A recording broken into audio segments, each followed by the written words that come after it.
நாட்டில் சமையல் எண்ணெய் பாட்டில்களுக்கு ஏற்பட்டுள்ள பற்றாக்குறை பிரச்சனையை தீர்க்க வரும் வாரத்தில் ஒப்பந்தம் உறுதி செய்யப்படும். அரசாங்கத்துக்கும் சமையல் எண்ணெய் விநியோகிப்பாளர்களுக்கும் இடையே பேச்சுவார்த்தை நடைபெற்று வருவதாக உள்நாட்டு வாணிபம் மற்றும் வாழ்க்கை செலவின அமைச்சர் டத்தோ அர்மிசான் அலி தெரிவித்தார். இந்த 3 மாதங்களில் ரமலான் நோன்பு, ஹரிராயா பெருநாள், காமத்தான் மற்றும் காவா என அடுத்தடுத்த பண்டிகைகள் வருகின்றன. எனவே விழா கால தேவைகளுக்கு சமையல் எண்ணெய் கையிருப்பு போதுமான அளவில் இருப்பதை உறுதி செய்ய அரசாங்கத்தின் தலையீடு அவசியம் என்றார் அவர். இது ஒரு தற்காலிக உடனடி தீர்வு.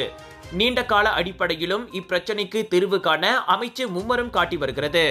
அரசாங்கத்தின் தலையீட்டின் பலனாக சமையல் எண்ணெய் நிறுவனங்களில் உற்பத்தி இயல்பு நிலைக்கு திரும்பியுள்ளது. விநியோகிப்பாளர்களுக்கு ஊக்கத்தொகைகளுக்கான நிதியை வழங்குவது குறித்து ஆராய அரசாங்கம் முடிவு செய்திருப்பதும் அதற்கு காரணமாகும் என்றார் அவர். கச்சா எண்ணெய் விலை அதிகரித்து வருவதால் பாட்டில் சமையல் எண்ணெய் உற்பத்தியாளர்கள் செலவுகளை கட்டுப்படுத்தும் முயற்சியாக உற்பத்தியை குறைத்துள்ளனர். சில தொழிற்சாலைகள் 50 விழுக்காடு வரை உற்பத்தியை குறைத்திருப்பதையும் அமைச்சர் சுட்டிக்காட்டினார்.